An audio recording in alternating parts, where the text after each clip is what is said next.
அசால்ட்டாக நிற்கிற மாதிரி நிற்பாப்புல பொசுக்குன்னு பாஞ்சு விடுவாப்புலக்கா.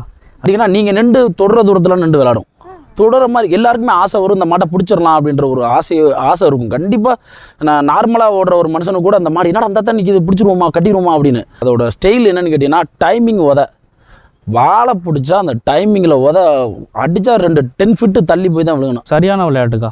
வேதா பட்டாளத்தை கூட்டி விட்டாங்க, படைபலத்தை சரியான ஆட்டங்க.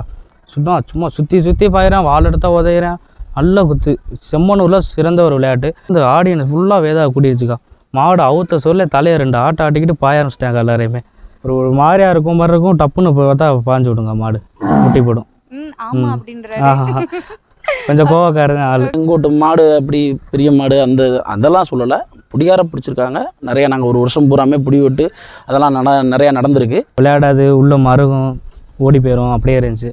முதல் விளையாண்டது கல்லூர் தாக்கா சிறப்பாக விளையாண்டாப்புல. மாடு பிடிபடாது அப்படின்லாம் நாங்கள் சும்மா ஃபேக்குக்கெலாம் சொல்லணுங்கிற அவசியம் இல்லை.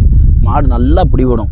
அது பிடிவிடக்கூடிய மாடுகள் தான். என்னென்னு கேட்டிங்கன்னா மாடு கிட்டத்தில் ஒட்டி சுற்றலாம் நல்லா பண்ண. ஆனால் எங்கள் மாடை பிடிக்கிறவங்க உண்மையான வீரராக தான் இருப்பாங்க. எப்படின்னு கேட்டிங்கன்னா லேஸில் பிடிக்க முடியாது. பிடிங்காரங்கள்ட்ட தான் நாங்கள் கேட்போம், நாங்கள் மாடு கவுர் அடிக்கவா அப்படின்ற விஷயத்தை கேட்போம். அவங்க சொல்லுவாங்க இல்லைண்ணே நாங்கள் பிடிச்சிக்கிறோண்ணேன்னு சொல்லுவாங்க. 2வது பார்த்தீங்கன்னா நாங்கள் மாட்டை பிடிச்சிட்டாங்கன்னா கவுரு போட மாட்டாங்க. மற்றாலும் மாடு விளையாடும், கவுரு அடிச்சிருவாங்க, ஏற்றிடுவாங்க. எதுக்கு மாடு கொண்டாடணும்? நாங்கள் அப்புறம் விளையாண்டுட்டு போகுது, கட்டணும். வீரரோட திறமை மாட்டை கட்டணும்னு விட்டுருவாங்க. வீரர்களுக்கு ஒரு பாராட்டுக்கா. ஏன்னா கடைசி வரை அந்த மாட்டை பிடிக்கணுங்கிற ஒரு எண்ணத்தில் வீரர்கள் போகிறாங்க. வீரர்களுக்கு பெருமைக்கா. அதெல்லாம் சரி பெட்டும் கட்டுவாங்க அவங்க விளையாண்டு. என்னம்மா மாட்டை கட்டுறோங்கிறாங்க, கட்டுனா 500 சொல்லு 1000 சொல்லு அப்படின்பா. வீரர்களுக்கு ஒரு இதுவாக இருக்கட்டும் ஒன்று தான். ரொம்ப கஷ்டப்பட்டு பிடிக்கிறாங்க, அவங்களுக்கு ஒரு உற்சாகமாக இருக்கட்டும். அப்போ தான் பிடிப்பாங்க பண்ணுவாங்க. வெளியாள் மாதிரி வெளியில் நின்றுட்டு கமெண்ட் பண்ணிட்டு இருப்பாங்க. பேசுறதெல்லாம் தெரியும் அவருக்கு. நம்ம என்ன சொன்னாலும் சரி அடிப்பார். மஞ்சள் கிளம்பும்னா சரி அடிப்பார், கிளம்பும்போது சரி அடிப்பார். அதெல்லாம் நல்ல செல்ல பிள்ளைக்கா. மாடு எங்கிட்ட இருந்தால் பச்சை பிள்ளை மாதிரி இருக்குங்க. நான் இப்போ டாடா ஏசிலாம் வரும்போது பயில எல்லோரும் மாட்டை கீழே படுத்திருப்போம், 4 காலுக்குள்ளேயும் படுத்திருப்போம், எதுவும் பண்ணாது. மூக்கு உரிட்டா தான் ஒரு கோவத்தை காட்ட ஆரம்பிச்சிருவாப்புல. இப்போ டாடா ஏசியில் ஏற்ற முடியலையா நடந்தே பிடிச்சிட்டு போயிடுவாங்க. மாட்டை நடந்தே பிடிச்சிட்டு போய் எந்த ஒரு ஊரோட விட மாட்டோம், எல்லா ஊர்லேயும் மாடு ஊற்றுருவாங்க. ஊருக்கு ஒரு ஊர் பொது காலம் ஒன்று வச்சுருப்பா. இப்போ இருக்குது. அது எதுக்குன்னு கேட்டிங்கன்னா வீட்டில் ஒரு மாடு இருந்தாலும் கூட ஊர் பொதுக்கு ஒரு காலம் இருக்கும். அது எதுக்குன்னு கேட்டிங்கன்னா எல்லாரும் ஒன்றா சேர்ந்து அந்த மாட்டை பிடிக்கிறது, அந்த மாட்டை பராமரிச்சுக்கிறதுக்கு. இதில் ஒரு ஊரோட ஒற்றுமை இருக்கும். மாடு கண்டிப்பாக பசங்க அப்படி இப்படின்னு 1008 விஷயம் பேசிகிட்டு இருக்கல கூட நைட்டு நீங்கள் 1 மணி 2 மணிக்கு நீங்கள் வண்டியில் போகும்போது கூட உங்களுக்கு அந்த விஷயம் புரியும். ஆக இவ்வளோ ஒரு தன்மையான பசங்க அந்த மாடு பிடிக்கிற இடத்துலையோ மாட்டை கொண்டு வர இடத்துலையோ தான் அவங்க வீரம் இருக்குமே தவிர இந்த மாதிரி ஒரு இதுக்கு வரையில் அவங்களோட தன்மை இந்த மாடை எவ்வளோ தன்மையாக பார்த்துக்கிறாங்களோ அந்த மாதிரி தான் இருக்கும். கண்டிப்பாக மாடு இருக்கணும். சம்மந்தப்படுத்துகிறவங்கள அவன் மாடு மேய்க்குதானே, அவன் மாட்டில் போகிறானே, அவன் அப்படி இருக்கேன் அப்படியெல்லாம் பேசுகிறது ரொம்ப ஒரு இதுவான விஷயம். அவன் ரொம்ப காவாலி பயில திறன் அப்படி இப்படின்னு சொல்கிறது அதெல்லாம் கொஞ்சம்ப்பா. ஏன்னா அதில் இருக்கவங்களுக்கு நல்ல குணங்களும் இருக்குது. அப்போ போகையில் ரொம்ப தூரம் ஓடணும்னா சிகரெட்டு குடிக்கக்கூடாது. ரொம்ப தூரம் நம்ம அந்த மாட்டோட நின்று சுற்றணும்னா அந்த லிக்கர் தண்ணி சாப்பிடக்கூடாது. அப்போ இந்த மாதிரி விஷயங்கள்லாம் இருக்குது. அந்த மாட்டில் மாட்டு தும்மில் கட்டி பிடிச்சி குளுக்கிறப்ப உடம்புல இருக்க அனைத்து நரம்புகளும் வேலை செய்யும். சாதாரணமாக மாட்டை நினைக்கிற மாதிரிலாம் போய் டப்புன்னெலாம் பிடிச்சிட முடியாது. அதே மாதிரி மாட்டை பிடிக்கிறாங்களா பிடிக்காரெலாம் அடிக்கக்கூடாது. மாட்டு பிடிக்காரனுக்கு அவ்வளோ ரெஸ்பான்ஸ் கொடுக்கணும். மாட்டை விட்டுட்டோம் தூக்கம் வராது. என்னடா மாட்டை காணும் அலைஞ்சு தேடிகிட்டே தெரியும். அப்படியே டென்ஷன் ஆயிரும். யாரை கண்டாலும் கோவம் வரும், பேச மாட்டான். தேடுறது என்னக்கா சாப்பிட முடியாது, நம்மளால் ஒழுங்காக தூக்கம் வராது. நைட்லாம் போனால் படுக்க முடியாது. சரி மாடு எங்கே நிற்கின்னு தெரியல, அந்த யோசனையாக தான் இருக்கும். மாடு எங்கே நிற்கின்னு தெரியலையே, மாடு எங்கே எங்கே நிற்கும். நைட்லாம் வண்டி எடுத்துகிட்டு கிளம்புவோம், வானே போவோம் அப்படின்னு சொல்லிட்டு நாங்கள் வாட்டுக்க போவோம். மாட்டை தேடுவோம். சரி வாப்போ சும்மா தேடுவோம், மாடு எங்கன்னா நிற்கிதான்னு பார்ப்போம். அப்படின்னா கடைசியாக அந்த மாடு இங்கே நிற்கிதுன்னு ஃபோன் வரும்போது வர சந்தோஷம் வேறு லெவலில் இருக்குங்க. மாடு தேடி போகும்போது மற்ற மாடு தேடுறவங்களாம் வருவாங்க. அவங்களெலாம் பார்க்கும்போது பாவமாக இருக்கும். நாங்களாச்சும் பரவாயில்ல லோக்கலில் தேடிக்கிறோம் பார்த்தா அவங்களாம் இதில் திருச்சியிலேருந்து வந்தோம், மணப்பாறையிலேருந்து வந்தோம். அவங்களாம் கேட்கும்போது ரொம்ப கஷ்டமாக இருக்கும். அவங்களாம் சாப்பிடாமல் தண்ணி இல்லாமல் தங்குற இடம் இல்லாமல் மழையும் தண்ணிலையும் வண்டியிலே படுத்து தூங்கி அதெல்லாம் ரொம்ப கஷ்டமாக இருக்குங்க. ஏன்னா எனக்கு தெரிஞ்சவங்க நான் பக்கத்து ஊரில் போகிறாங்களா அங்கே வீட்டுக்காரவு எது ஆதரவு கொடுத்து எங்களை தங்க வச்சு சாப்பாடு எதாவது கொடுத்தா ரொம்ப சந்தோஷமாக இருக்கும்னு நினைக்கிறேங்க. அதை செஞ்சு இழுவேற உடனே மட்டும் அவங்க விடான்னு சொல்லுங்க. அது ஒரு வேண்டுகோள் எனக்கு கேட்டுக்கொள்ளுங்க. எவ்வளோ தேடி கண்டுபிடிச்சிடலாங்க. எங்கேயாச்சும் நியூஸ் தெரிஞ்சு கண்டுபிடிச்சிடலாம். இழுவரோட போயிடுச்சுன்னா வச்சுங்களே, மாடு இந்த செடியில் பின்னிக்கிட்டு சாப்பாடு தண்ணி இல்லாமல் நம்ம இதுக்கிட்ட ஒரு மாடு கூட இறந்தே போயிருக்குக்கா இழுவரோட இப்போ ரீசெண்டாக கூட 5 கிலோ கவரை வாங்கி மொத்தமாக மாட்டு கழுத்தில் கட்டி எப்படியே விட்டுட்டோம்னா ஒன்றும் பொட்டலில் நிற்கணும், இல்லைன்னா கொஞ்சம் தூரத்தில் போய் நிற்க நம்ம எடுத்துருவோங்கிற ஒரு நம்பிக்கையில் நிப்பாட்டுறது. இதில் எங்கே ஒரு இடத்துல மிஸ் ஆகும்னு கேட்டிங்கன்னா, அவங்க போய் இந்த டாடா ஏசியில் போய் சுற்றுவாங்க. சுற்றுறப்ப இந்த மாடு இங்கே போய்ட்டு இந்த லாஸ்ட்டு போயில மாடு அத்துரும், அந்த டாடா ஏசியில் இருக்க கவுரு அத்துரும். அத்தவுடனே கவுரு கொஞ்சம் சின்ன கவுரு ஆயிரும். இவங்கனால அந்த கவுரை எடுக்க முடியாது. மாட்டை விட்டுட்டாங்கன்னா ரோப் இருக்க நம்பிக்கையில் நம்பரும் எழுதியிருக்க மாட்டாங்க. மாடு ஓடாதுங்கிற நம்பிக்கையில் ஜிபிஎஸும் கட்டியிருக்க மாட்டாங்க. அப்போ இந்த மாடு என்ன பண்ணணும்னு கேட்டிங்கன்னா, அது காட்டுக்குள்ளே தெரிஞ்ச மாடுக வாங்கிட்டு வந்து வளர்க்குறது. உள்ளே போய் காட்டுக்குள்ளே நின்று மாட்டிக்கிறோம். தண்ணி குடிக்க போயில மேய போயில ஒரே இடத்துல 2 திருப்பி சுற்றுச்சுன்னா மாட்டுக்கு அதோட தெரியாது. அந்த ரோப்பை அதுலேருந்து எடுக்க முடியாது. ஏன்னா ரொம்ப ஷார்ட்டாக தான் சுற்றும். சுற்றினோடனே மாட்டிக்கிறோம். எங்கிட்டு போகிறது எங்கிட்டு வர்றது தெரியாது. ஒரு நாளைக்கு மேலே அது மாடு ஓடி போயிட்டு வந்த மாடு ஒரு நாளைக்கு மேலே தண்ணி இல்லைன்னா அங்கேயே படுத்துரும். அதுக்கு மேலே ஏற எடுக்க முடியாது. நின்று சுற்றி முற்றி பார்க்கும். யாராவது பார்த்தாலும் கூட வெறி கொண்ட மாதிரி அவ்வளோ பாயிற மாதிரி போகும். இல்லை முடியாத பட்சத்தில் என்ன ஆகும்னா படுக்கையில் எறும்பு இந்த மாதிரி ஏதாவது உள்ளே போயில அப்படி மாடு இதுவாக வருது. மாட்டுக்காரர்களுக்கும் தயவான வேண்டிகள். மாடு கண்டிப்பாக நமக்கு வேணும். எங்கே வேணாலும் பிடிச்சிக்கலாம். மாட்டை எங்கே வேணாலும் பிடிச்சிக்கலாம். தயவுசெய்து ரோப்பு வைக்க வேணாம்.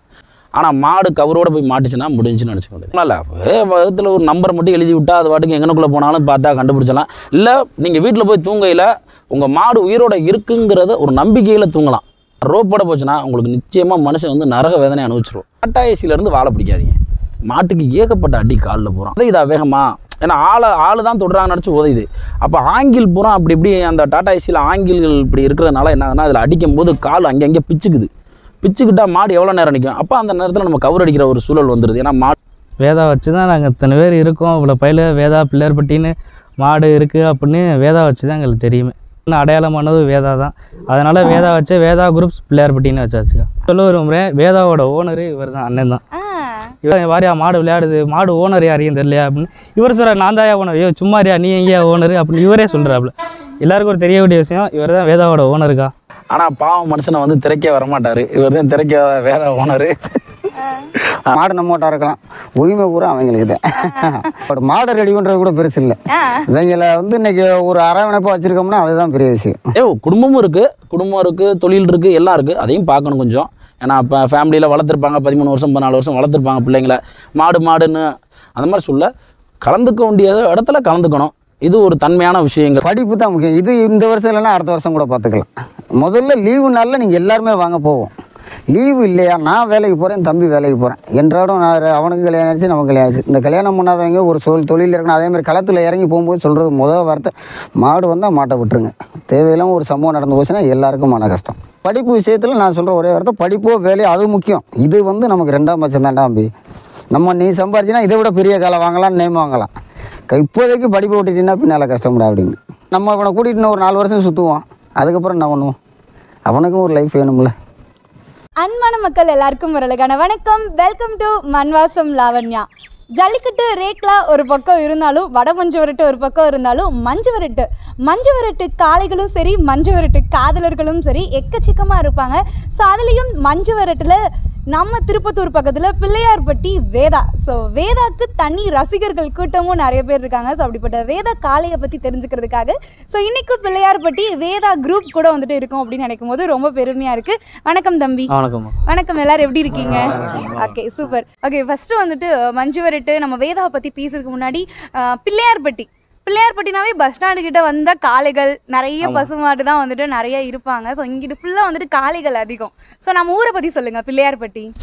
பிள்ளையார்பட்டினா கோயில் ஃபேமஸுக்கா. முதல்ல கோயில் தான் ஃபஸ்ட்டு ஃபேமஸ்ஸு. அடுத்து வந்தீங்கன்னா நம்ம வேதா தான்க்கா ஃபேமஸ்ஸு.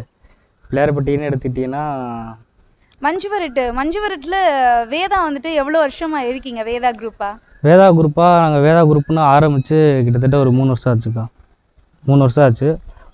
மாடு பார்த்திங்கன்னா நம்ம கீழே இருக்குல்ல, கீழே 2 பல்லில் கண்ணுக்குட்டியில் வந்தது. ஸ்டார்டிங் டேஜில் மாட்டை நடந்தே பிடிச்சிட்டு போவோம், நடந்தே வருவோம். விளையாடாது, உள்ளே மருகும், ஓடி போயிடும், அப்படியே இருந்துச்சு. பார்த்திங்கன்னா நம்ம கல்லூரில் இப்போ ரீசெண்டாக போன வருஷம் நடந்ததில் கல்லூரில் விளையாடுதுக்கா. சிறந்த ஒரு ஆட்டம், நல்ல ஒரு ஆட்டம். கல்லூரில் விளையாடுது. அதுலேருந்து வேதாக்கு ரசிகர் பட்டெல்லாம் கூடிருச்சு. அதுலேருந்து அடுத்தடுத்து எல்லா பட்ஜெட்லேயுமே நல்ல சிறந்த ஒரு மாடாக நல்லா விளையாட ஆரம்பிச்சிட்டாப்புல. எப்படி ஒரு விளையாட்டாக இருக்கும் இவர் ஸ்டைல்னா? வேதா வந்தால் ஒவ்வொரு காலம் இப்படி விளாடுங்கக்கா, எங்கள் வேதா வந்தால் இப்படி ஒரு யூனிக்காக ஒன்று விளாடும் அப்படின்னு. வேதா வருவங்கா, விளையாடும். அசால்ட்டாக நிற்கிற மாதிரி நிற்பாப்புல, பொசுக்குன்னு பாஞ்சு விடுவாப்புலக்கா. அது மாதிரி வாழை எடுத்தால் 2 காலையும் விட்டு சட்டுன்னு உதய ஆரம்பிச்சிடாப்புல. ஒரு மாதிரியாக இருக்கும், டப்புன்னு பார்த்தா பாஞ்சு விடுங்க மாடு, முட்டி போடும். ஆமாம் அப்படின்ற கொஞ்சம் கோவக்காரன் ஆள். கோவக்காரர் யாரும் பக்கத்துல போக ஆமாக்கா. முடியல. ஆமாம் ஆமான்றாரு அதுக்கு. ஓகே, எப்பயுமே இந்த மாதிரி செருக்கு அடிச்சுட்டே இருப்பாரா? ஆமாம், ஆள் அதிகமாக வந்துட்டா சரி அடிப்பாருக்கா. பேசுகிறதெல்லாம் தெரியும் அவருக்கு. நம்ம என்ன சொன்னாலும் சரி அடிப்பார். மஞ்சள் கிளம்பும்னா சரி அடிப்பார், கிளம்பும் போது சரி அடிப்பார். அதெல்லாம் நல்ல செல்ல பிள்ளைக்கா. மாடு எங்கிட்ட இருந்தால் பச்சை பிள்ளை மாதிரி இருக்குங்க. நான் இப்போ டாடா ஏசிலாம் வரும்போது பயில எல்லோரும் மாட்டை கீழே படுத்திருப்போம், 4 காலுக்குள்ளேயும் படுத்திருப்போம், எதுவும் பண்ணாது. மூக்கோரை உரிட்டாதான் அவர் கோவத்தை காட்ட ஆரம்பிச்சிடுவாப்புல. அடுத்து நம்மளே பக்கத்தில் போனாலும் விட மாட்டாப்புல. மேடம் இது ஆக்ஷன் மேடம். ஏதோ ஆக்ஷன் மேடங்கிற மாதிரி அசால்ட்டாக நிற்பாப்புல. வீரர்கள் பக்கத்தில் வரும்போது நெருக்கி டக்குன்னு பாஞ்சு விடாப்புலக்கா. அது வேதாட்ட ஒரு இது. ஓகே, உங்க குரூப்போட ஃபுல் பேர் என்னது? குரூப்போட பேர் வந்து வேதா. முத எங்களுக்குன்னு அடையாளமானது வேதா தான். அதனால் வேதா வச்சு வேதா குரூப்ஸ் பிள்ளையார்பட்டின்னு வச்சாச்சுக்கா. ஓகே, வேதால இருந்து தான் நீங்கள் மஞ்சுவரட்டுக்குள்ளேயே வரீங்களா இல்லை வேறு எந்த காலையை வச்சு குரூப் ஸ்டார்ட் ஆச்சு ஃபஸ்ட்டு? இல்லை எங்கள் குரூப் முத ஸ்டார்ட் ஆனது வேதா வச்சுதாங்க. வேதா வச்சு தான் நாங்கள் இத்தனை பேர் இருக்கோம். இவ்வளோ பயில வேதா பிள்ளையார்பட்டின்னு மாடு இருக்குது அப்படின்னு வேதா வச்சு தான் எங்களுக்கு தெரியுமே. இதுக்கு முன்னாடி நீங்கள் யாருமே காலை வளர்க்கல? இதுக்கு முன்னாடி காலை வளர்த்தோம், அவ்வளோவுக்கு நேம் ஆகலைக்கா. இதுக்கு முன்னாடி நாங்கள் 6-7 மாடு வச்சுருந்தோம். 6-7 மாடும் ஒன்றும் இல்லை, அப்படியே அடுத்து தட்டி போயிடுச்சு. லாஸ்ட்டாக 2 பல்லில் வாங்கினது வேதா. அதை நம்பிக்கையாக வச்சுருந்தோம். இப்போ சிறப்பாக விளையாண்டு நமக்கு பேர் வாங்கி கொடுத்துட்டாருங்க. எத்தனை களம் முடியும் வந்துட்டு ஓடி போயிருந்தாரு? அவர் வந்து ஒரு 6 பல்லு வரை ஓடிதாக்கா போனார். முத விளையாண்டது கல்லூர் தாக்கா சிறப்பாக விளையாண்டாப்புல. அப்போ எந்த வயசு இருக்கும் அவருக்கு? அப்போ வயசு வந்து கடை முளப்புக்கா. அதுக்கடுத்து எந்தெந்த ஊருக்குலாம் போனார்? அதுக்கடுத்து எல்லா ஊருமே, ஒரு ஊர் ஆட்டம் விடாமல் இருக்கா. எல்லா ஊருமே ஏற்றிட்டு போயிடுவோம். இப்போ டாடா ஏசியில் ஏற்ற முடியலையா, நடந்தே பிடிச்சிட்டு போயிடுவோங்க. மாட்டை நடந்தே பிடிச்சிட்டு போய் எந்த ஒரு ஊரோட விட மாட்டோம். எல்லா ஊர்லேயும் மாடு ஊற்றுருவாங்க. அடுத்து எந்தெந்த ஊரில் அவுத்தது மறக்க முடியாத ஊராக இருந்துச்சு? கல்லூருக்கு அடுத்து அவுத்து மறக்க முடியாத ஊருனா பூலாங்குறிச்சி தாக்கா. பூலாங்குறிச்சி, செம்மனூர்லாம். பூலாங்குறிச்சியில் வந்து எங்களை 5-6 வாட்டி அலைய விட்டாருக்கா. வேதா மாட்டை பிடிக்க முடியாமல் பூலாங்குறிச்சி தான் எங்கள் ஊர் மறக்க முடியலை. 6-7 வாட்டி வேதாவை தேடி தெரிஞ்சோம். மற்ற எல்லா ஊர்லேயுமே மஞ்சட்டு பொட்டல்லே கவர் போட்டுரும். பேசாமல் நிற்பாப்பில் அங்கனே கவர் கொடுத்து மாட்டை ஏற்றிடுவோங்க. சேர்றது என்னக்கா, சாப்பிட முடியாது, நம்மளால் ஒழுங்காக தூக்கம் வராது. நைட்லாம் போனால் படுக்க முடியாது. சரி மாடு எங்கே நிற்கும் தெரியல, அந்த யோசனையாக தான் இருக்கும். மாடு எங்கே நிற்கும் தெரியல, மாடு எங்கே எங்கே நிற்கும். நைட்லாம் வண்டி எடுத்துகிட்டு கிளம்புவோம், வானே போவோம் அப்படின்னு சொல்லிட்டு நாங்கள் வாட்டுக்க போவோம். மாட்டை தேடுவோம். சரி வாப்போ சும்மா தேடுவோம், மாடு எங்கன்னா நிற்கிதான்னு பார்ப்போம். அப்படின்னா கடைசியாக அந்த மாடு இங்கே நிற்கிதுன்னு ஃபோன் வரும்போது வர சந்தோஷம் வேறு லெவலில் இருக்குங்க. எல்லாம் பயிலாம் தம்பி கார்த்தி, அன்பு தம்பி, நல்லா மாடு கிடச்சிருச்சுன்னு சொன்னால் குசியில் அப்படியே ஆட்டம் குளிச்சிடுறாங்க பயிலுங்க. போய் கவரை போட்டு பிடிச்சிடுறது. மஞ்சு விரட்டுலாம் தொலையும் போது அப்படியே காணாமல் போச்சுன்னா அது மனசுலாம் ஒரு மாதிரி ஆயிருங்க. அதான் சாப்பிட முடியாது, சாப்பாடு இறங்காது, தூக்கம் வராது, கவலையாயிருங்க, ரொம்ப கவலையாயிரும். இப்போ நம்ம ஏரியூரை பார்த்துக்கிட்டிங்கன்னா மாடு ரொம்ப நேரம் விளையாண்டுக்கிட்டே போகும்போது ஒரு மாட்டோட சேர்ந்து மலையில் ஏறி அங்கிட்டு இறங்கிடுச்சு. சரி மாடு இறங்கிடுச்சு, ஜிபிஎஸ் இல்லை, மாட்டில் நம்பர் இருக்குது. சரின்னு விட்டு நாங்கள் வீட்டுக்கு வந்துட்டோன்னு பார்த்தா திரும்ப ஃபோன் கால் வருது, மாடு பட்டாமங்கலம் வந்துருச்சுன்னு. ஏரியூர் எங்கே இருக்குது, பட்டாமங்கலம் எங்கே இருக்குது. ஏரியூர் பட்டாமங்கலம் வந்தோன்னா அதுக்கப்புறம் மாட்டை கவரை போட்டு பிடிச்சிட்டு வந்தாங்க. தேட விட மாட்டேன், அலைய விட மாட்டாங்க. மாடு தேடி போகும்போது மற்ற மாடு தேடுறவங்களாம் வருவாங்க. அவங்களெல்லாம் பார்க்கும்போது பாவமாக இருக்கும். நாங்களாச்சும் பரவாயில்ல லோக்கலில் தேடிக்கிருக்கோம். பார்த்தா அவங்களாம் இதில் திருச்சியிலேருந்து வந்தோம், மணப்பாறையிலேருந்து வந்தோம். அவங்களாம் கேட்கும்போது ரொம்ப கஷ்டமாக இருக்கும். அவங்களாம் சாப்பிடாம, தண்ணி இல்லாமல், தங்குற இடம் இல்லாமல், மழையும் தண்ணிலையும் வண்டியிலே படுத்து தூங்கி அதெல்லாம் ரொம்ப கஷ்டமாக இருக்குங்க. ஏன்னா எனக்கு தெரிஞ்சவங்க நான் பக்கத்து ஊரில் போகிறாங்களா, அங்கே வீட்டுக்காரர் எதோ ஆதரவு கொடுத்து எங்களை தங்க வச்சு சாப்பாடு எதோ கொடுத்தா ரொம்ப சந்தோஷமாக இருக்கும்னு நினைக்கிறேங்க. கண்டிப்பாக கால் பண்ணி சொல்கிறவங்களுக்கு எவ்வளோ தேங்க்ஸ் பண்ணுவீங்க? அப்போ எவ்வளோ சந்தோஷமாக இருக்கும்? கால் பண்ணி சொல்கிறவங்களுக்கு ரொம்ப ரொம்ப நன்றிக்கா, உங்களை மறக்க மாட்டோம், நிறையா சொல்லுவோங்க. ரொம்ப நன்றி, உங்களை மறக்க மாட்டோங்க, நன்றிக்கா அப்படின்னு சொல்லுவோங்க. ஆனால் பசங்க எப்படினாலும் பார்த்தா கால் பண்ணி சொல்லிடுவாங்க. பசங்க பார்த்துட்டா கண்டிப்பாக கால் பண்ணிடுவாங்க. மேக்ஸிமம் பார்த்தீங்கன்னா யார் கால் பண்ணுவாங்கன்னு பார்த்தீங்கன்னா ஆடு மேய்க்க போகிறாங்களா, ஆடு மாடு மேய்க்க போகிறவங்க அவங்க தாக்கா கண்டிப்பாக முதல்ல மாடு பார்த்தா அவங்களுக்கு தான் தெரியும். காட்டுக்குள்ளே இங்கே நிற்கிது அங்கே நிற்கிதுன்னு, மாடு எங்கே நிற்கிதுன்னு அவங்களுக்கு தான் தெரியும். அவங்க பார்த்துட்டாங்கன்னா கண்டிப்பாக கால் பண்ணிடுவாங்க. யாராச்சும் ஒரு ஆள் கரெக்டாக கண்டிப்பாக கால் பண்ணிடுவாங்க. ஆனால் இப்போ ஒரு சில நியூஸ்லாம் கேட்போம்ல, இப்போ காணா போய் இப்போ வந்துட்டு இழுகையோட காலை போயிடுச்சு. ஸோ அதனால வந்துட்டு இப்போ இந்த மலையில் வந்துட்டு இப்போ இந்த மாதிரி ஆயிடுச்சு அப்படின்ற போது கேள்விப்படும்போது அதெல்லாம் எப்படி தவிர்க்கலாம்? கண்டிப்பாக தயவு செஞ்சு மாடை வந்து முதல்ல இழுகவரோடு அவுக்கவே கூடாதுக்கா. அது வந்து தவிர்க்கக்கூடிய ஒரு விஷயம், கண்டிப்பாக தவிர்த்தாகணும். இழுகவரோடு அதை அவுக்கவே கூடாது. மாடை வந்து பார்த்திங்கன்னா நம்பர் எழுதி விடுங்க, அப்படி இல்லைன்னா ஜிபிஎஸ் இருக்குது, இப்போ நிறையா இளைஞதெல்லாம் வந்துருச்சு, அதை பண்ணிடலாம். தயவு செஞ்சு இழுகவரோட மட்டும் அவுக்கக்கூடாதுன்னு சொல்லுங்கள். அது ஒரு வேண்டுகோள் எனக்கு கேட்டுக்கொள்ளுங்க. எவ்வளோ தேடி கண்டுபிடிச்சிடலாங்க, எங்கேயாச்சும் நியூஸ் தெரிஞ்சு கண்டுபிடிச்சிடலாம். இழுகவரோட போயிடுச்சுன்னா வச்சுங்களே, மாடு இந்த செடியில் பின்னிக்கிட்டு சாப்பாடு தண்ணி இல்லாமல் நம்ம இதுக்கிட்ட ஒரு மாடு கூட இறந்தே போயிருக்குக்கா, இழுகவரோட வந்து இப்போ ரீசெண்டாக கூட. வேதா இதோட எத்தனை களம் போயிருக்கும் கல்லூருக்கு அப்புறம்? முருங்கா இவர் நம்ம சுற்று வட்டார சிவகங்கை மாவட்டம் எல்லாமே மேக்ஸிமம் போயிடுவாருக்கா. எல்லா ஒரு மஞ்சளோட வேணாங்க, எல்லா மஞ்சளுமே போயிடுவாருக்கா. சின்ன மஞ்சட்டு பெரிய மஞ்சட்டு அதெல்லாம் எதுவுமே பார்க்க மாட்டோம். இது செம்மனூரை பார்த்துக்கிட்டிங்கன்னா சரியான விளையாட்டுக்கா. வேதா பட்டாளத்தை கூட்டி விட்டாங்க, படைபலத்தை சரியான ஆட்டங்க. சும்மா சுற்றி பாயிறேன், வால் எடுத்தால் உதையிறேன், நல்ல குத்து. செம்மனூரில் சிறந்த ஒரு விளையாட்டு.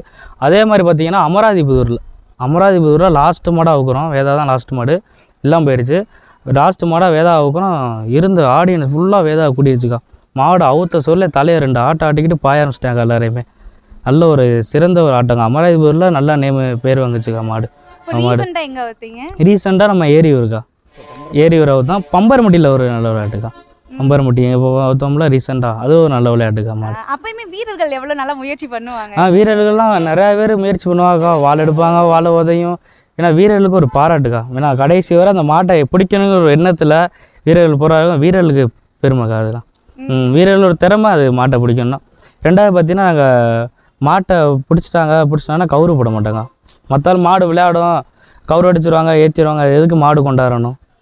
நாங்கள் அப்படின்னா விளையாண்டுட்டு போகுது, கட்டணும். வீரர்களுக்கு வீரோட திறமை மாட்டை கட்டட்டும்னு விட்டுருவாங்க. அதனால விளையாண்டுட்டு இருக்கும்போது கயிறு இதமே போட மாட்டாங்க. இல்லை, விளையாடும் போதெல்லாம் கவுரு போட மாட்டாங்க.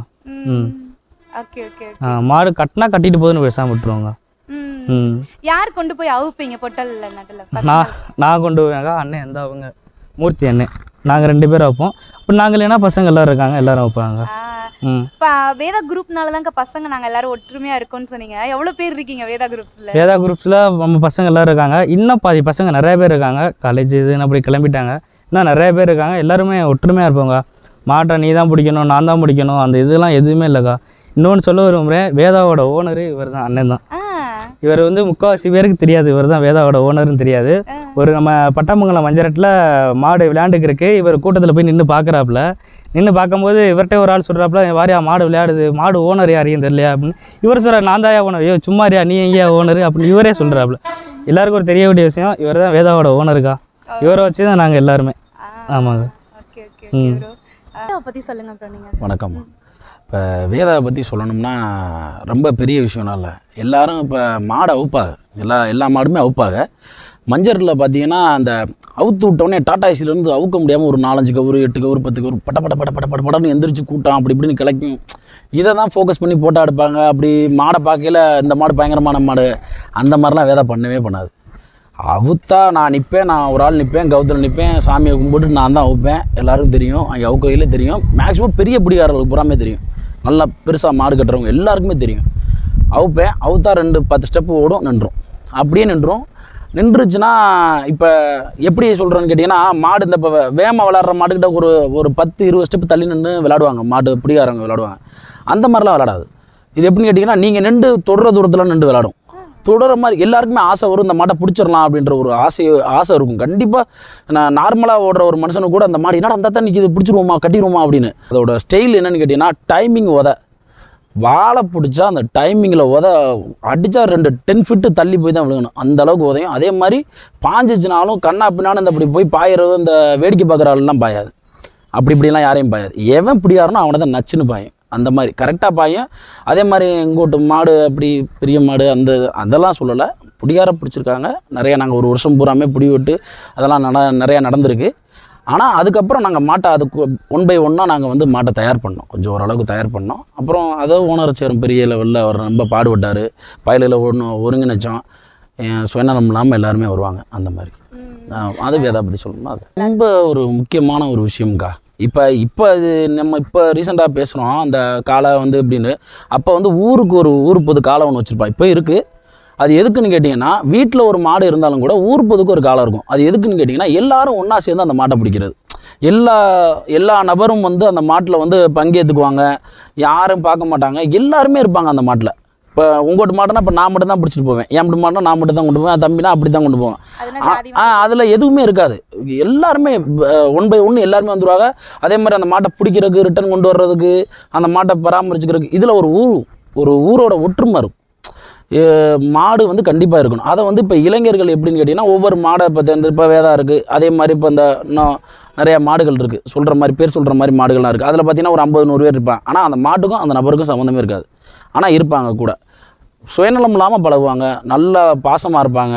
இப்போ உங்களுக்கே கூட தெரிஞ்சிருக்கும், நீங்கள் ஒரு பெண்மணியாக இப்படி எல்லா இடத்துலையும் பேட்டி எடுக்கிறீங்க, உங்களுக்கு எவ்வளோ ரெஸ்பான்ஸ் கொடுக்குறாங்கங்கிறத உங்களுக்கு அந்த பேட்டியில் தெரிஞ்சிருக்கும். என்னென்னு கேட்டிங்கன்னா, பசங்க அப்படி இப்படின்னு 1008 விஷயம் பேசிகிட்டு இருக்கல கூட நைட்டு நீங்கள் 1 மணி 2 மணிக்கு நீங்கள் வண்டியில் போகும்போது கூட உங்களுக்கு அந்த விஷயம் புரியும். ஆக இவ்வளோ ஒரு தன்மையான பசங்க அந்த மாடு பிடிக்கிற இடத்துலையோ மாடை கொண்டு வர இடத்துலையோ தான் அவங்க வீரம் இருக்குமே தவிர, இந்த மாதிரி ஒரு இதுக்கு வரையில் அவங்களோட தன்மை வந்து இந்த மாடை எவ்வளோ தன்மையாக பார்த்துக்கிறாங்களோ அந்த மாதிரி தான் இருக்கும். கண்டிப்பாக மாடு இருக்கணும், எல்லா இடத்துலையும் இருக்கணும். கண்டிப்பாக அந்த ஊர் பொது மாடுங்கிற ஒன்று இருக்கும்ல, அந்த மாதிரி வந்து இந்த மாதிரி எல்லா இடத்துலையும் இப்போ வேதா மாதிரி நிறையா ஒரு மாடுகளை வாங்கி எல்லாம் குரூப்பாக சேர்ந்து மாடு வச்சுக்கணும்னு நானும் பிரியப்படுறேன். அதனால பசங்களுக்கு காலனா போதும். கண்டிப்பாக அதே குடும்பமும் இருக்குது, தொழில் இருக்குது, எல்லாம் இருக்குது. அதையும் பார்க்கணும் கொஞ்சம். ஏன்னா இப்போ ஃபேமிலியில் வளர்த்துருப்பாங்க, 13 வருஷம் 14 வருஷம் வளர்த்துருப்பாங்க பிள்ளைங்களை. மாடுன்னு அந்த மாதிரி சொல்ல, கலந்துக்க வேண்டிய இடத்துல கலந்துக்கணும். இது ஒரு தன்மையான விஷயங்கள். இதில் மாடு பிடிகாரனுக்கும் ஏற்பட்ட விஷயம் தெரியும். ஏன்னா இன்றைக்கி தான் நாங்கள் மாடு வளர்க்குறோம். நாங்கள் உங்களுக்கு தெரியும், தம்பி சொல்லியிருப்பாப்புல எத்தனை வருஷம் என்ன ஏதுன்னு. ஆனால் நாங்கள் ஒரு டயத்தில் நாங்கள் வரையில் ரொம்ப வருஷம்லாம் இல்லை, ஒரு 7-8 வருஷத்துக்கு முன்னாடி தான் நாங்கள் அந்த கொரோனாவுக்கு முன்னாடின்னு வச்சுக்கோமே, அப்போ நாங்கள்லாம் பிடிக்காரங்க. ஓரளவுக்கு இந்த தம்பி மாதிரி சின்ன சின்ன பசங்களாக இருக்கையில் நாங்கள் பிடிப்போம், மாடெல்லாம் பிடிப்போம். அப்போ போகையில் ரொம்ப தூரம் ஓடணும்னா சிகரெட்டு குடிக்கக்கூடாது, ரொம்ப தூரம் நம்ம அந்த மாட்டோட நின்று சுற்றணும்னா அந்த லிக்கர் தண்ணி சாப்பிடக்கூடாது. அப்போ இந்த மாதிரி விஷயங்கள்லாம் இருக்குது. அந்த மாட்டில் வந்து மாடு தும்மில் கட்டி பிடிச்சி குளுக்கிறப்ப உடம்புல இருக்க அனைத்து நரம்புகளும் வேலை செய்யும். சாதாரணமாக மாட்டை வந்து நினைக்கிற மாதிரிலாம் போய் டப்புன்னெலாம் பிடிச்சிட முடியாது. அதே மாதிரி மாட்டை பிடிக்கிறாங்களா, பிடிக்காரெலாம் அடிக்கக்கூடாது. மாட்டு பிடிக்காரனுக்கு அவ்வளோ ரெஸ்பான்ஸ் கொடுக்கணும், அது கண்டிப்பாக இருக்கணும். அந்த மாதிரி மாட்டை சம்மந்தப்படுத்துகிறவங்கள, அவன் மாடு மேய்க்குதானே, இவன் மாட்டில் போகிறானே, அவன் அப்படி இருக்கேன் அப்படியெல்லாம் பேசுகிறது ரொம்ப ஒரு இதுவான விஷயம். அதே மாதிரி பிடிக்காரனே அடிக்கிறது, அவன் ரொம்ப காவாலி பயலா திடுறேன் அப்படி இப்படின்னு சொல்கிறது, அதெல்லாம் கொஞ்சம் ஏன்னா அதில் இருக்கவங்களுக்கு நல்ல குணங்களும் இருக்குது. அந்த மாதிரி நல்லா பழகுவாங்க, பாசமாக பழகுவாங்க. எந்த விதத்துலையும் ஒரு துரோகங்கிறதே வராது வாயிலேருந்து. ட்ரூனா ட்ரூ அப்படி இருப்பாங்க. அந்த மாதிரி பாசம் தான், அதில் எந்த மாற்று கருத்து இருக்காது. கண்டிப்பாக வந்து இப்போ நம்ம மாடு காணோன்னு சொல்கிறோம். இப்போ காணோன்ற வந்து மாட்டை எதுக்காக அந்த ரோப் வச்சு அடிக்கிறாங்க அப்படின்னா, மாட்டுக்காரர் சார்பிலேருந்து சொல்கிறேன். இந்த மாடு எப்போவும் வந்து கொஞ்சம் தூரம் போய் நின்றுங்கிற ஒரு நம்பிக்கையில் தான், இந்த ஒரு நம்பிக்கையில் தான் வந்து அவங்க என்ன நினைக்கிறாங்கன்னா, ஒரு 5 கிலோ கவுரை வாங்கி மொத்தமாக மாட்டு கழுத்தில் கட்டி எப்படியே விட்டுட்டோம்னா ஒன்று பொட்டலில் நிற்கணும், இல்லைன்னா கொஞ்சம் தூரத்தில் போய் நிற்க நம்ம எடுத்துருவோங்கிற ஒரு நம்பிக்கையில் நிப்பாட்டுறது. இதில் எங்கே ஒரு இடத்துல மிஸ் ஆகும்னு கேட்டிங்கன்னா, அவங்க போய் இந்த டாடா ஏசியில் போய் சுற்றுறப்ப இந்த மாடு இங்கே போய்ட்டு இந்த லாஸ்ட்டு போயில மாடு அத்துரும், அந்த டாடா ஏசியில் இருக்க கவுரு அத்தவுடனே கவுரு கொஞ்சம் சின்ன கவுர் ஆயிரும். இவங்களால அந்த கவுரை எடுக்க முடியாது, மாடு ரன்னிங்கில் போயிடும், மாட்டையும் விட்டுருவாங்க. இவங்களால குறைஞ்சபட்சம் ஓட முடியாது. உங்களுக்கே தெரியும், பொட்டல்லாம் ஒரு 2 கிலோமீட்டர் 3 கிலோமீட்டர் டிஸ்டன்ஸில் இருக்கும், ஓட முடியாது, மாட்டை விட்டுட்டாங்கன்னா ரோப் இருக்க நம்பிக்கையில் நம்பரே எழுதியிருக்க மாட்டாங்க, மாடு ஓடாதுங்கிற நம்பிக்கையில் ஜிபிஎஸும் கட்டியிருக்க மாட்டாங்க. அப்போ இந்த மாடு என்ன பண்ணணும்னு கேட்டிங்கன்னா, அது காட்டுக்குள்ளே தெரிஞ்ச மாடுக வாங்கிட்டு வந்து வளர்க்குறது, உள்ளே போய் காட்டுக்குள்ளே நின்று மாட்டிக்கிறோம். தண்ணி குடிக்க போயில மேய போயில ஒரே இடத்துல 2 திருப்பி சுற்றுச்சுன்னா மாட்டுக்கு அதோட தெரியாது, அந்த ரோப்பை அதிலேருந்து எடுக்க முடியாது. ஏன்னா ரொம்ப ஷார்ட்டாக தான் சுற்றினோடனே மாட்டிக்கிறோம். எங்கிட்டு போகிறது எங்கிட்டு வர்றது தெரியாது. ஒரு நாளைக்கு மேலே அது மாடு ஓடி போயிட்டு வந்த மாடு ஒரு நாளைக்கு மேலே தண்ணி இல்லைன்னா அங்கேயே படுத்துரும். அதுக்கு மேலே எடுக்க முடியாது, நின்று சுற்றி முற்றி பார்க்கும், யாராவது பார்த்தாலும் கூட வெறி கொண்ட மாதிரி அவ்வளோ பாயிற மாதிரி போகும். அதுக்கு மேலே முடியாது. ஏன்னா நாங்கள் அந்த மாதிரி ஒரு 2-3 மாடுகளை எடுத்து விட்டால் மாடு கிட்டத்திலே விடாது. ஏன்னா ஒரு நாள் 2 நாள் பட்னியாக கிடந்துருச்சுன்னா மாடு வெறியாயிரும், ரொம்ப வெறியாயிரும். அதுக்கு மேலே முடியாத பட்சத்தில் என்ன ஆகும்னா, படுக்கையில் எறும்பு இந்த மாதிரி ஏதாவது உள்ளே போயில அப்படி மாடு இதுவாக வருது. மாட்டுக்காரர்களுக்கும் தயவான வேண்டிகள், மாடு கண்டிப்பாக நமக்கு வேணும். எங்கே வேணாலும் பிடிச்சிக்கலாம், மாட்டை எங்கே வேணாலும் பிடிச்சிக்கலாம், தயவுசெய்து ரோப்பு வைக்க வேணாம். ஏன்னா எங்கே ஒரு இடத்துல பார்த்துருவாங்க, என்ன ஒரு நம்பர் எழுத போகிறோம், என்ன இந்த ரோப்பு வைக்கிறதுக்கு ஒரு நம்பரை பின்னாடி எழுதுனா எவனா ஒருத்தன் பார்த்து அடிக்க போகிறான், நம்ம ஒரு நாள் பூரா பின்னாடியே விரட்டிக்கிட்டு தெரிஞ்சால் கூட திருப்பி பிடிச்சிடலாம். ஆனால் மாடு கவரோடு போய் மாட்டுச்சுன்னா முடிஞ்சுன்னு நினச்சிக்க முடியாது. ஏன்னா அவ்வளோ காட்டுக்குள்ளே தேட முடியாது. இப்போ நம்ம ரீசெண்டாக திருச்சி பசங்கன்னு நினைக்கிறேன், திருச்சி புதுக்கோட்டைன்னு நினைக்கிறேன், அந்த பசங்க இங்கே நம்ம கோயிலுக்கு பின்னாடி, நீங்கள் உங்கள் பேட்டியில் கூட சொன்னீங்கன்னு நினைக்கிறேன், உங்கள் பேட்டியில் கூட ஒரு பேட்டியில் இல்லை ஏதோ வாய்ஸ் மெசேஜில் போட்டிருந்தீங்க உங்களுக்கு, காணவில்லைன்னு போட்டிருந்தோம். ஆனால் வந்துட்டு அவங்களும் அந்த ஊரில் திருவிழாவெல்லாம் வச்சுட்டு ஒரு 8 நாள் தேடினாங்க அப்பா அம்மா. கடைசியில் அந்த ரோப்பு தான் கிடச்சிச்சு அவங்களுக்கு. அந்த காட்டுக்குள்ளே இத்தனைக்கும் மனுஷன் நடமாடி திருடாடா தெரியாது. நம்ம யாரும் போய் வாலண்டியராக நம்ம இங்கனக்குள்ளே போயிருக்குன்னா பார்க்கலாம், இல்லை அங்கே போயிருக்கீங்க. சும்மா யாராவது ரோட்டில் போகிறவங்கள்ட்ட போய் இந்த மாடை பார்த்தீங்களான்னு கேட்டிங்கன்னா அவங்க போயிருக்காது. ஆனால் அந்த சைடு கையை காட்டி விட்ருவாங்க, மாடு அங்கே போன மாதிரி இருந்துச்சு அப்படின்னு. இவன் இங்கிட்டு போயிருக்கும் மாடு இவன் இங்கிட்டு தேடிட்டு இருப்பான் பாவம். அது அப்படி தான் நம்ம மாட்டுக்காரர்கள்ட்ட சொல்கிறது. எல்லாரும் சொல்லிட்டீங்க, இருந்தாலும் நம்மளும் சொல்கிறோம் என்னென்னு கேட்டிங்கன்னா, ரோப் வைக்க வேணாம். ஜிபிஎஸ் தான் கட்டணுங்கிற அவசியம்லாம் இல்லை. வகுத்தில் ஒரு நம்பரை மட்டும் எழுதி விட்டால் அது பாட்டுக்கு எங்கனக்குள்ளே போனாலும் பார்த்தா கண்டுபிடிச்சலாம். இல்லை நீங்கள் வீட்டில் போய் தூங்கையில் உங்கள் மாடு உயிரோடு இருக்குங்கிறத ஒரு நம்பிக்கையில் தூங்கலாம். மாடு உயிரோடு இருக்குது, ரைட்டு, எங்கேயோ ஒரு இடத்துல இருக்குது, எங்கேயோ ஒரு இடத்துல தங்கும், அது எங்கேயோ ஒரு இடத்துல சாப்பிட்றோம். ஆனால் ரோப்போட போச்சுன்னா உங்களுக்கு நிச்சயமாக மனுஷன் வந்து நரக வேதனை அனுபவிச்சிருவோம். மாட்டை வீட்டுக்கு கொண்டு வர வரைக்கும் வேதாவே வந்து எப்படின்னு கேட்டிங்கன்னா, நாங்கள் ஒரு வருஷம் மாட்டை விட்டுட்டோம், தூக்கம் வராது. என்னடா மாட்டை காணும் அலைஞ்சு தேடிகிட்டே தெரியும். அப்படியே டென்ஷன் ஆயிரும். யாரை கண்டாலும் கோவம் வரும், பேச மாட்டான். யாரை கண்டா டென்ஷன் ஆயிரும், மாடு வீட்டுக்கு வரல அப்படின்ட்டு. அதுலேருந்து என்ன பண்ணுறது? ஆமாம், யார் போய் இப்போ இயல்பாக நீங்கள் ஒரு ஃபோன் அடித்து மாப்பிள்ளை எங்கே இருக்கா, அவங்களுக்கு தெரியாது மாடு காணா போனது. நாங்கள் மாட்டை ஒரு நாள் ஃபுல்லாக தேடி இருப்போம், அங்கே தெரியாது. என்ன மாப்பிள்ளை அப்படி இப்படின்ட்டா ஒரு 2 நிமிஷத்தில் வார்த்தைகள் மாறும். அட போனவப்பா, ஏப்பா நீ வேற போட்டு படுத்துற அப்படின்ற மாதிரி வந்துடும். கோவம் ஆயிரும், டென்ஷன் ஆயிரும். மாட்டை பார்த்துட்டோம்னா அப்பா பார்த்துட்டோம்டா அப்படின்னா எப்படியும் பிடிச்சிருவோம். குறைஞ்சபட்சம் 3, ஏன்னா அது சாலிடாக ஒரு நெருக்கி ஒரு 7-8 கிலோமீட்டர் நிற்காமல் ஓடும். வேதாப்பை நிற்கவே மாட்டேன். ஆளை பார்த்துன்னா பறந்துகிட்டே இருக்கும். ஒரு திருப்பு வந்து எப்படின்னு கேட்டிங்கன்னா, பூலாங்குறிச்சி மஞ்சரட்டில், நம்ம பூலாங்குறிச்சி மஞ்சள் தம்பி சொன்னாப்பில் மறக்கவே மாட்டோம். நாங்கள் அந்த மஞ்சட்டை மறக்கவே மாட்டோம். பூலாங்குறிச்சி மஞ்சட்டில் ஒரு எஸ்ஏ ஃபோன் பண்ணி சொன்னாங்க. அந்த ஸ்டேஷன் எஸ்ஏ சொல்கிறாம ஸ்டேஷன் எஸ்ஏ ஃபோன் பண்ணி, தம்பி மாடு இங்கே கிடக்குடா வாங்கடா அப்படின்னு சொல்லிட்டு. எங்கே ஊற்ற மாடு மாமா? அது இங்கே அந்த இதுக்கிட்ட ஊற்ற தான், அந்த புன்னமராதி சர்க்கிளில் அவுத்த மாடு, பரியா மரத்தை ஒட்டி அங்கே அவுத்த மாடு இங்கே பூலாங்குறிச்சி. மலையில் ஏறி அங்கிட்டு போயிடுச்சு, மலையில் ஏறி இங்கிட்டு வந்துடும். விரட்டணும்னா மலையிலே ட்ராவல் ஆகிட்டு இருக்கோம். நாங்கள் கொஞ்சம் கூட யோசிக்கலை. பைக்கெல்லாம் நச்சு எடுத்துட்டான் காட்டுக்குள்ளே வச்சு. குறைஞ்சது ஒரு 5 கிலோமீட்டர் நிற்காமல் ஓடி போய் மாட்டை பிடிச்சி வண்டியில் ஏற்றின உடனே எவ்வளோ செலவழிச்சிருப்போம்னு எங்களால் சொல்லவே முடியாது. காசு வேணா போகிற ஒரு டைம் போகிறோம், சாப்பிடும், ஓடுனோம்னா தண்ணி தவிக்கும், வாட்டர் பாட்டில் வாங்கி குடிக்கிறோம் வீட்டுகளில். அப்புறம் போகல வீட்டுகளில் வாங்கி குடிக்க ஆரம்பிச்சிட்டோம். மாடு நிற்காது, இந்த சந்தில் போனால் அந்த சந்தில் வரும். மாட்டை நிற்காமல் விரட்டணும் ஒரு 5 கிலோமீட்டர். அதுக்கப்புறம் மாடு ஒரு இடத்துல போய் டயர்டாகி நின்றுச்சு. ஒரு இடத்துல போய் அடைச்சி அந்த இடத்துல சுருக்கெல்லாம் வச்சு ஏற்பட்டதெல்லாம் பண்ணி, அதுக்கப்புறம் தான் அடுத்த ஒரு வருஷம் ஃபுல்லாக அந்த மாதிரி கண்டினியூஸ் ஆச்சு. அப்புறம் அடுத்த வருஷத்தில் மாடு பொட்டல் தான். நாங்கள் ஓடணுங்கிற அவசியம் இல்லை, பொட்டல்லே நின்றோம். பற்றி சொல்கிறோம். நாங்கள் மாடு அவுப்போம். மாடு அதே மாதிரி அவுத்துட்டு பிடிங்காரங்கள்ட்ட தான் நாங்கள் கேட்போம். நாங்கள் மாடு கவுர் அடிக்கவா அப்படின்ற விஷயத்த கேட்போம். அவங்க சொல்லுவாங்க, இல்லைண்ணே நாங்கள் பிடிச்சிக்கிறோண்ணேன்னு சொல்லுவாங்க. ஒரு சில ஊரில் பிடிச்சிக்கிறேன்னு சொல்லி குத்தெல்லாம் போட்டுரும். தம்பி குத்துச்சுன்னா எங்களை கேட்கக்கூடாதுன்னு சொல்லிடுவோம் கடைசி. ஏன்னா ஃபைனல் மாட்டை வந்து மாடு பிடிபடாது அப்படின்லாம் நாங்கள் வந்து சும்மா ஃபேக்குக்கெல்லாம் சொல்லணுங்கிற அவசியம் இல்லை. மாடு நல்லா பிடிவிடும். அது பிடிவிடக்கூடிய மாடுகள் தான். என்னென்னு கேட்டிங்கன்னா, மாடு வந்து கிட்டத்தில் ஒட்டி சுற்றலாம், நல்லா பண்ண. ஆனால் எங்கள் மாடை பிடிக்கிறவங்க வந்து உண்மையான வீரராக தான் இருப்பாங்க. எப்படின்னு கேட்டிங்கன்னா, லேஸில் பிடிக்க முடியாது. கண்டிப்பாக அதோட ஃபைட் பண்ணி ரொம்ப பெரிய லெவலில் ஃபைட் பண்ணி தான் பிடிக்க முடியும். அதனால் நாங்கள் அதை வந்து வருத்தப்பட மாட்டோம். ரெண்டாவது கவுரும் அடிக்க மாட்டோம். பிடிக்காரங்கள்ட்ட கேட்டுட்டு தான் கவுர் அடிப்போம். கரெக்டாக எப்படி சொல்கிறதுன்னு கேட்டிங்கன்னா, பெரிய பெரிய பிடிக்காரங்களும் தெரியும்னு வச்சுக்கோங்களேன். இந்த மாதிரி இந்த மாடு வந்து வேகமாக சுற்றுற மாட்டுக்கும் மெதுவாக சுற்றுற மாட்டுக்கும் வித்தியாசங்கள் தெரியும். நம்ம மாடு வந்து மேலே தொட்டுட்டாவே அது அந்த உதையிற ஸ்டைல் எங்களுக்கு ரொம்ப பிடிக்கும். அந்த எங்கள் வேதா குரூப்புக்கு ரொம்ப பிடிச்சது அந்த உதையிற ஸ்டைல். பாயிரெல்லாம் கூட நாங்கள் அதை விரும்ப மாட்டோம், பெருசாக விரும்ப மாட்டோம். ஆளுகளை பாஞ்சிருச்சுன்னா ரொம்ப மனசு வருத்தமாக இருக்கும். அந்த புதூரில் ஒரு பையனை நல்லா பாஞ்சு சிவகங்கை தூக்கிட்டு போனாங்க. நான் ஒரு பையன்ட்ட அந்த பையனில் இருந்தது, அந்த பையன்ட்ட ஃபோன் பண்ணி கேட்டுகிட்டே இருந்தேன். எனக்கு மனசே கேட்கல, ஐயோ என்னடா அப்படி ஆயிடுச்சு அப்படின்ட்டு. அப்புறம் நடுமரத்தில் 2வது ஒரு பையனை பாஞ்சு விடுச்சு. வண்டியிலேருந்து கொண்டா குதிச்சிட்டாங்க. அன்பான வேண்டுகோள், நம்ம என்ன வைக்கிறோம் அப்படியாரங்க பார்த்தா அவங்களுக்கு அன்பான வேண்டுகோள், டாடா ஏசிலேருந்து வாழை பிடிக்காதீங்க. மாட்டுக்கு ஏகப்பட்ட அடி காலில் போகிறோம். ஏன்னா அது உதையும் நல்லா. காலை டாடா ஏசியில் இருந்துட்டு இப்படி கையை தொடுறாங்க. தொட்டவுடனே நம்மளால் பொறுக்க முடியாத கோவம் வந்துடும். நீ மாட்டுக்கு பிடிக்கிறன்னா பிடிச்சிக்க, நம்ம ஓப்பன் ஸ்டேட்மெண்ட்டாக சொல்கிறேன். அது தொடுறதுனால என்ன ஆகுதுன்னா, இந்த மாடு உதையுதா வேகமாக, ஏன்னா ஆள் தான் தொடுறாங்கன்னு நினச்சி உதையுது. அப்போ ஆங்கிள் பூரா அப்படி இப்படி அந்த டாடா ஏசியில் ஆங்கிள்கள் இப்படி இருக்கிறதுனால என்ன ஆகுதுன்னா, அதில் அடிக்கும் போது கால் அங்கங்கே பிச்சுக்கிட்டால் மாடு எவ்வளோ நேரம் நிற்கும். அப்போ அந்த நேரத்தில் நம்ம கவர் அடிக்கிற ஒரு சூழல் வந்துடுது. ஏன்னா மாடு கால் இதுவாயிரும். அந்த இதில் 30Tயில் ஒரு மஞ்சட்டில் இப்படி தான் வண்டியில் டாடா ஏசியில் இருந்து குதிச்சிட்டாப்புல டப்புன்னு குதிச்சோடனே பட்டார்னு தூக்கி உதஞ்சிருச்சு. இந்த லைட்டுக்கு நேரம் உதஞ்சதில் மாட்டுக்கு இவ்வளோ நிறுத்து உள்ளே போயிடுச்சு காலில். அதோட திருப்பி கொண்டு போய் அவுத்தோம். இன்னொன்று என்னென்னு கேட்டிங்கன்னா, மற்ற மாடு மாதிரி ஏற்றிட்டு போனோம். அந்த சில பேர் சொல்லுவாங்க, இந்த 4 மஞ்சட்டில் வைக்கிறோம் 3 மஞ்சள், அதாவது இந்த ஒரு வருஷத்தில் 4 மஞ்சட்டு 5 மஞ்சட்டு ஃபேமஸான மஞ்சட்டு தான் வைப்போம்னு.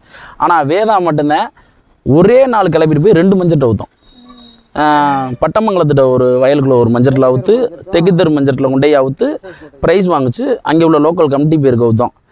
ப்ரைஸ் வாங்கிட்டு எஸ்எஸ் கோட்டை கொண்டு போய் எஸ்எஸ் கோட்டையிலையும் ப்ரைஸ் வாங்குச்சு. அந்த மாதிரி ஒரே டயர்டெல்லாம் ஆகாது. நீங்கள் எங்கே அவுத்தாலும் அந்த டயர்டாகாமல் அப்படியே நிற்கிறோமா நின்றுட்டே இருக்கும். நாங்களாக பார்த்துதே சரி வகுத்த பசிக்குது கிளம்புவோம்டா அப்படின்னு சொல்லிட்டு அப்படி கிளம்புனா தான் நம்ம சின்ன பசங்களாக இருக்கிறதுனால.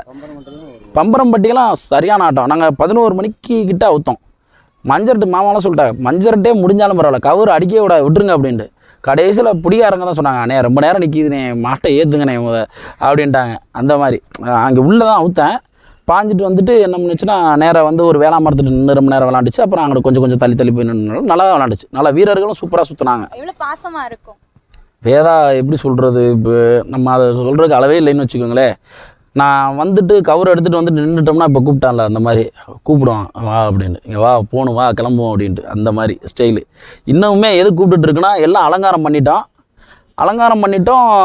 இன்னும் கூட்டிகிட்டு போகாமல் மஞ்சர்ட்டு கூட்டிகிட்டு போகாமல் இப்படி உட்காந்துட்டு இருக்காங்களே என்னன்னு தெரியலையே அப்படின்றது தான். அதுக்கு தேவை மஞ்சள் நல்லா விரும்பும். அதே மாதிரி ரொம்ப பாசக்காரன். எவ்வளோ மஞ்சட்டில் தம்பி விஜயும் நானும் நம்ம அரளிப்பாறை மஞ்சரட்டில் வாடியில் கொண்டு வந்து விஐபி லைனில் கொண்டு வந்து விட சொல்லிட்டாங்க. கொண்டு வந்துட்டோம். நான் முன்னாடி நின்று இழுத்துட்ருக்கேன். இது வராமல் க்ரௌட் இருந்தோடனே முன்னாடி நின்று காலை ஊனிக்கிடுச்சு, வரமாட்டேன்ருச்சு. தம்பியை முன்னாடி வாடான்னு தான் சொன்னேன். தம்பி கிராஸ் பண்ணி முன்னாடி வந்தேன், கொடுத்துருச்சு 2 பேரையும் கொண்டாந்து கொடுத்தா. எனக்கிட்ட இங்கே வருது கொம்பு, நான் தட்டி விடுறேன். தம்பிக்கிட்ட எனக்குள்ளே கொடுத்து தம்பியை தூக்கி கீழே போட்டு மேலே ஏறி அப்படியே கவரோடையதே கவரில் போய் அங்கே நின்று விளாண்டுக்கிட்டு இருக்கு மாடு. கவரோட நின்று விளாண்டுக்கிட்டு இருக்கு. நான் தம்பிக்கு என்ன ஆச்சோண்டு நான் கீழே விழுந்து மயக்கம் போட்டு பெரிய ரகலை ஆகிப்போச்சு. ஆனால் அந்த மாதிரி டக்குன்னு வெளியாளாக இருந்துச்சுன்னா பயங்கரமாக பாஞ்சிருக்கும். ஆனால் அதுக்கு வாய்ப்பு இருந்துச்சு நிறையா. ஏன்னா சந்து நாங்கள் எங்கிட்ட ஓட முடியாது, சந்தான இடம். ஆனால் அந்த மாதிரி பண்ணலை. நல்லா மாடு இல்லை. இது எப்படின்னு கேட்டிங்கன்னா இது நிறையா காமெடியெல்லாம் நடந்திருக்கு. நான் தான் மாடை வைப்பேன், இப்போ சாமி கும்பிட்டு வைப்பேன். எந்த மஞ்சட்டுக்கு நான் மாடு இங்கே தீட்டா இருந்துச்சு கொண்டு போகலைன்னா நான் மஞ்சட்டுக்கு போனேன்னா அண்ணே நம்மளோட மாடு வரலையான்னு என்ன தான் கேட்பாங்க. இவர் கூட தான் நிற்பார். இவருக்கு தெரியாது யாருமே இவர் தான் ஓனர்னு தெரியாது. இவர் தான் வேதாவோட ஓனரு. ஆனால் நான் தான் ஃபுல்லாக எல்லாம் அவுக்குறது, திருப்பி ரிட்டர்ன் பிடிக்கிறது, மாட்டை எல்லாமே நான் தான் பண்ணுவேன். எனக்கு கொஞ்சம் ஓரளவுக்கு நிற்கும். கவரில் இருக்கும்போது நிற்கும், ஓரளவுக்கு நான் தான் கொண்டு போவேன். ஆனால் பாவம் மனுஷனை வந்து திரைக்கே வரமாட்டார். இவர் தான் திரைக்க வேற ஓனரு. ஆமாம், அந்த மாதிரி வேணால் தங்கமான டைப்பு. இங்கேருந்து கூட்டிகிட்டு போகிற பசங்கள்லேருந்து எல்லாருக்கும் சரி கொஞ்சம் கூட மோகன் சொல்லிக்காமல் நம்மோட மாடு நம்ம தான் பண்ணணும், நம்ம அது அந்த மாதிரிலாம் எதுவுமே இருக்காது. எல்லாமே வந்து ஒரு வீட்டு பிள்ளைகள் மாதிரி. இந்த குரூப்பில் இருக்க எல்லாருமே வந்து அவங்க வீட்டு பிள்ளைகள் மாதிரி தான் போவாங்க. அதே மாதிரி நல்லா சிறப்பாக பார்த்துக்குவார், பண்ணிக்குவார். அந்த மாதிரி செலவுகள் எல்லாமே பாவம் 1 ரூபா கூட நம்மளை செலவழிக்க விட்டதில்லை இது வரைக்கும். சரி அப்படி அந்த மாதிரி எல்லாம் கையிலேருந்து அவங்களும் கொஞ்சம் கஷ்டப்படுறவங்க தான். ஆனால் இருந்தாலும் நல்லா எங்கே மஞ்சட்டு சொன்னாலும் சரி மறுப்பே தெரிவிக்க மாட்டார். மாமா அந்த ஊர் மஞ்சட்டு ஏற்றுவோம் மாமா அப்படின்னா ஏற்றுவோம். அதே மாதிரி நான் மஞ்சட்டில் திருப்பி பிடிச்சிட்டு அவுப்போம்னு சொன்னாலும் நம்மளோட மாதிரி தானே, ஐயே எதுக்குடா தேவையில்லாமா அந்த பேச்சே இருக்காது. அவரா பார்த்துக்குவோம் அந்த மாதிரி. அதே மாதிரி பெட்டும் கட்டுவாங்க அவங்க விளாண்டு. என்னம்மாம்மா மாட்டை கட்டுறோங்கிறாங்க, கட்டுனா 500 சொல்லு 1000 சொல்லு அப்படின்பா. வீரர்களுக்கு ஒரு இதுவாக இருக்கட்டும் ஒன்று தான். ரொம்ப கஷ்டப்பட்டு பிடிக்கிறாங்க, அவங்களுக்கு ஒரு உற்சாகமாக இருக்கட்டும். அப்போ தான் வந்து பிடிப்பாங்க பண்ணுவாங்க. வெளியாள் மாதிரி வெளியில் நின்றுட்டு கமெண்ட் பண்ணிட்டு இருப்பா, அந்த மாட்டை பிடிங்கடா ஆயிடா வீடாண்டு. அடா என்ன வெளியாள் 1000 ரூபா தர்றேன் 500 ரூபா தர்றேன் அப்படின்பாரு. யார் ஒருத்தர் குறுக்க வந்துக்கிட்டு அப்படின்னு அந்த மாதிரி தான் இருக்கும். ஆனால் நல்ல தங்கமான மனுஷர். அவரையும் ஒரு 2 வார்த்தை பேச சொல்லுங்க. அவரை பாவம் உரிமையாளர் மாதிரி காமிச்சிக்க மாட்டாங்க. இதெல்லாம் கிடையாது. தம்பியே தான் முக்கியமான ஆளுங்க. நம்ம வந்து வளர்க்குறோம், இது பண்ணுறோம், மாடு நம்மோட்டா இருக்கலாம், உரிமை பூரா அவங்களுக்கு தான். யார் வெளியாளுகள் அக்கா பிள்ளைய தம்பி தான் இருக்காங்க. அதனால் வந்து அவங்க தான் ஃபுல் சப்போர்ட். நம்ம வந்து பணம் கொடுக்கலாம், செலவு பண்ணலாம், அதெல்லாம் அடுத்தது. அவங்களுக்கு தான் அந்த பொருளோட இது தெரியும். நம்ம தீவனத்தை வாங்கலாம், வைக்கலாம், வளர்க்கலாம். நம்ம கட்டுத்துறையில் நம்ம வீட்டில் இருக்கோம். மற்ற பொறுப்பு பூராமே அவங்க தான். அப்புறம் ஒரு ஆள் சொன்னால் இந்த காலையை எடுங்க இது நல்லா வரும் அப்படின்னு. ஆனால் அவர் சொன்ன மாதிரி 6 பல்ல தான் நிற்கும். அதுக்கு முன்னால் அவசரப்பட்டு ஊற்றினா எங்கே போனாலும் ஓடிடும். இல்லைன்னா இப்படி தான் விரட்டிகிட்டே தெரியணும். போய் வாங்க போகும்போது இதெல்லாம் 4 கவரில் கிடந்துச்சு. மாடு விளையாடும் நம்பி வாங்கிட்டு வந்தோம் 2 பல்லில். ஆனால் இங்கே வந்தோடனே எங்கள் களத்துக்கு ஓடிக்கிட்டே தான் இருந்துச்சு. 6 பல்லு வரைக்கும் நடந்து கொண்டு போனாலும் எங்கே கொண்டு போனாலும் ஓடிக்கிட்டே தான் இருக்கும். எங்கேயுமே பாஞ்சதே இல்லை. முத கல்லூர் தான். கல்லூருக்கெல்லாம் அதுக்கப்புறம் இந்த 1 வருஷமாகவே ஃபுல்லாகவே எங்கேயுமே அண்ணே மாட்டு ஓனர் இல்லை. நான் பிடிச்சிட்டு போயிருந்தேன், நடந்து போயிருந்தேன். தம்பி டாடாசி ஓட்டிகிட்டு வந்துருந்தேன். இறக்கி விட்டுட்டு அண்ணா எனக்கு ஒரு சவாரி இருக்குது நான் போகிறேன்னு சொல்லவும் சரி விட்றான்ட்டு நான் நடந்து கொண்டு போய் ஒரு மரத்தில் கட்டியிருந்தேன். பக்கத்துலேயே ஒருத்தர் வந்து அண்ணே இந்த மாட்டு ஓனர் இல்லையா அப்படின்னாரு. இல்லைப்பா நான் வேலைக்கு இருக்கிறேன், தம்பி வருவேன், அக்கா மையன் தான் வரணும் வருவாப்பில் அப்படின்னு. அதெல்லாம் ஜாலியாக அந்த இதெல்லாம் அதெல்லாம் பெரிய மன வருத்தம்லாம் வர ஜாலியாக எடுத்துக்குவோம். அவ்வளோதான். எல்லாருக்கும் எல்லா உரிமையும் இருக்குது. வேதா பத்தி நீங்க சொல்லுங்க. இல்லை வேதாங்கிறது வந்து விட இவங்க குரூப் டீமை செட் பண்ண தான் பெரிய பாடு. மாடை ரெடி பண்ணுறது கூட பெருசு இல்லை. இவங்களை வந்து இன்னைக்கு ஒரு அரவணைப்பாக வச்சுருக்கோம்னா அதுதான் பெரிய விஷயம். தம்பி எல்லாம் நல்லா வேதா. ஆமாம், அதுதான் உண்மை. தனிப்பட்ட நபருக்கு இதில் பெருமை கிடையாது. ரொம்ப தங்கமான பசங்க எல்லாருமே வந்து எந்த சூழ்நிலையும் விட மாட்டாங்க. அதே மாதிரி நம்ம சொல்கிறது என்னென்னா, படிக்கிறாங்களா தம்பி எந்த காலத்துலையும் லீவை போட்டுட்டு வந்துடாது. லீவு நாளில் வந்து 20 பேர் இருக்காங்க, அதனால இந்த 10 பேர்லாம் அவங்க வந்துடுவாங்க. ஆக மொத்தம் ஒரு களத்துக்கு குறைஞ்சது 7 பேர் 8 பேர் இல்லாமல் போகிறதில்ல. நீங்க என்ன அட்வைஸ் சொல்லுவீங்க? மாடும் முக்கியம், படிப்பும் அல்ல, அப்படிலாம் கிடையாது. படிப்பு தான் முக்கியம். இது இந்த வருஷம் இல்லைன்னா அடுத்த வருஷம் கூட பார்த்துக்கலாம். முதல்ல லீவு நாளில் நீங்கள் எல்லாருமே வாங்க போவோம். லீவு இல்லையா, நான் வேலைக்கு போகிறேன், தம்பி வேலைக்கு போகிறேன் என்றாலும் நான் அவனுக்கு கல்யாணம் ஆயிடுச்சு, நமக்கு கல்யாணம் ஆயிடுச்சு. இந்த கல்யாணம் பண்ணாதவங்க ஒரு தொழில் இருக்கணும். அதேமாதிரி களத்தில் இறங்கி போகும்போது சொல்கிறது முதல் வார்த்தை, மாடு வந்தால் மாட்டை விட்டுருங்க. தேவையில்லாமல் ஒரு சம்பவம் நடந்து போச்சுன்னா எல்லாருக்கும் மன கஷ்டம். அது அந்த மாதிரி அட்வைஸ்லாம் கரெக்டாக பண்ணுவார்.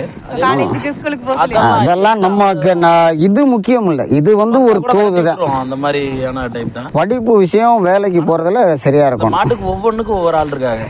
அதை மாட்டை தம்பி விஜய் வருவேன், கார்த்தி, பீட்ரு, அவன் சேது, விஜய், ஆளாலும் ஒரு பொறுப்பு எடுத்துக்குவாங்க, பார்ப்பாங்க. ஆனால் வந்து படிப்பு விஷயத்தில் நான் சொல்கிற ஒரே வார்த்தை, படிப்போ வேலையோ அது முக்கியம். இது வந்து நமக்கு 2ஆம் பட்சம் தான்டா தம்பி. நீ சம்பாரிச்சின்னா இதை விட பெரிய காலை வாங்கலாம், நேம் வாங்கலாம். இப்போதைக்கு படிப்பு விட்டுட்டீங்கன்னா பின்னால் கஷ்டப்படா அப்படின்னு. இப்போ ஏதோ ஒரு இடத்துல இவனே ஒரு இடத்துல கை கொடுக்கும்ல. நம்ம இவனை கூட்டிகிட்டு ஒரு 4 வருஷம் சுற்றுவோம், அதுக்கப்புறம் என்ன பண்ணுவோம்? அவனுக்கும் ஒரு லைஃப் வேணும்ல. கண்டிப்பா நீங்க அதெல்லாம் தெரிஞ்சனாலதான் அந்த அனுபவத்துல சொல்றீங்க. இல்லை, எனக்கு தாய் தகப்பன் இல்லை, நான் கஷ்டப்படுறேன். தம்பி கூட பிறந்த ஒருத்தன் இருக்கேன், வெளியில் வேலைக்கு போகிறாப்புல. பிள்ளைய 2 பொம்பளை பிள்ளைய ஒரு பையன் வச்சுருக்கோம். நம்ம எவ்வளோ கஷ்டப்படுறோம் இன்னைக்கு. நாளைக்கு அந்த மாதிரி அந்த நிலைமை அவங்களுக்கு வந்துடக்கூடாது. இந்த ஒரு மாட்டுனாலேன்னு நான் நிறைய யோசிப்பேன். போகணும், எல்லா காலத்துக்கும் போகணும், எல்லாம் செய்யணும். ஆனால் எல்லாரும் நல்லா இருக்கணும், அது மட்டும்தான். ஓகே, நான் இன்னைக்கு உங்களை ஒரு டீமா பார்த்தது ரொம்ப ஹாப்பியா இருந்துச்சு. ஸோ பிள்ளையார்பட்டி கோயிலுக்கும் பிள்ளையார்பட்டியில காளைகளுக்குமே ரொம்ப ஃபேமஸ். அப்படிப்பட்ட பிள்ளையார்பட்டி வேதா குரூப்பா, ஸோ அவங்க டீம் கிட்ட பேசினது ரொம்ப ஹாப்பி. ஸோ வேதாவை பத்தி எந்த அளவுக்கு சொன்னாங்களோ, ஸோ அதையும் தாண்டி ஒரு மஞ்சு விரட்டு காலத்துல ஒரு காளை உரிமையாளர்கள், ஸோ இந்த மாதிரிலாம் வந்துட்டு மாத்திக்கோங்க, அது நம்ம காளைக்கு முக்கியம். ஸோ அதையும் தாண்டி காளை ஒரு பக்கம் முக்கியமா இருந்தாலும் படிப்பும் ரொம்ப முக்கியம் அப்படின்ற மாதிரி அழகா வந்துட்டு நிறைய கருத்தெல்லாம் சொன்னாங்க. ஸோ ரொம்ப ஹாப்பியா இருந்துச்சு. ஸோ இந்த வீடியோ பார்த்து எல்லாருக்கும் ரொம்ப பிடிச்சிருக்கும் அப்படின்னு நினைக்கிறேன். ஸோ இதே மாதிரி இன்னொரு டீல உங்களை சந்திக்கிறேன். Until then by from Lavanya. ரொம்ப நன்றி.